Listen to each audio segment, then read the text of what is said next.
saudara akan bertemu bahwa kitab Injil menjelaskan rasa sakit maupun penderitaan merupakan unsur pokok dalam mengikut Yesus.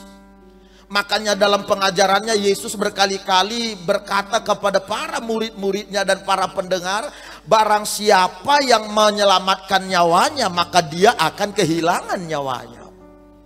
Barang siapa yang tidak bersedia memikul salibnya maka dia tidak layak menjadi muridku.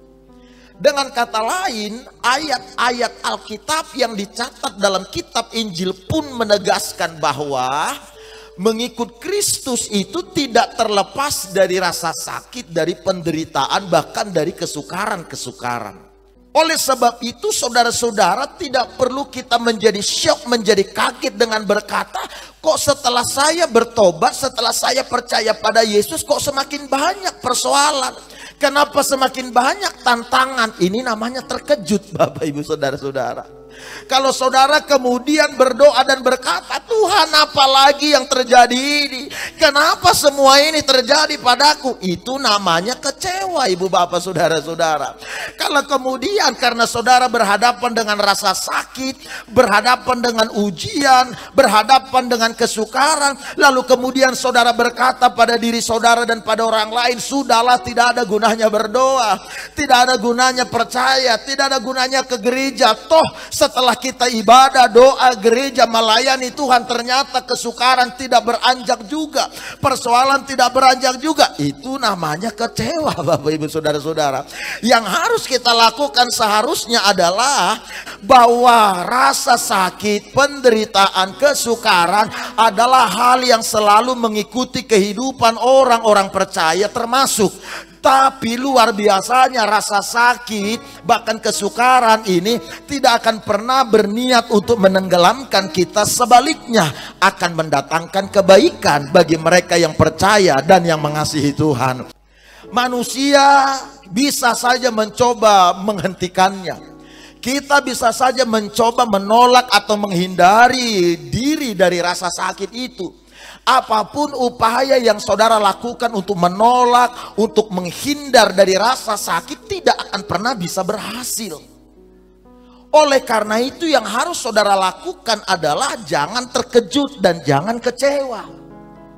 Karena ternyata itu merupakan warna yang harus kita hadapi, yang harus kita alami akibat dunia ini ada di bawah pengaruh atau belenggu dosa. Dan saudara pun harus memahami dengan baik Bapak Ibu Saudara-saudara, tatkala Tuhan mengizinkan kita berhadapan dengan rasa sakit, kesukaran dan penderitaan, itu artinya Dia ingin memanggil kita untuk memperlihatkan kepada dunia bahwa ada sesuatu yang lebih berharga, ada sesuatu yang lebih utama yang harus saudara pegang dan saudara pertahankan dibandingkan dengan kecewa, dibandingkan dengan terkejut, dibandingkan dengan mengeluh terpuruk karena adanya rasa sakit ini. Sesuatu yang harus saudara pertahankan, yang lebih utama, yang harus saudara perlihatkan pada seluruh dunia ini adalah hubungan atau kedekatan saudara dengan Tuhan Allah.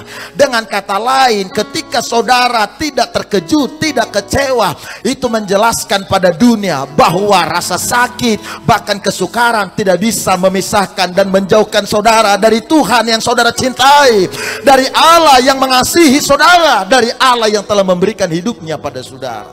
Makanya ada nyanyian berkata, apa yang dapat memisahkanku dari kasih-Mu Tuhan, sahabatku. Sakit, penyakit, penderitaanKah, tak satu pun, tak satu pun. Rasa sakit tidak pernah dirancang untuk melawan kita, tetapi selalu dirancang untuk menghantarkan kita ke tempat yang lebih baik sebagaimana yang Allah rancang sejak semula.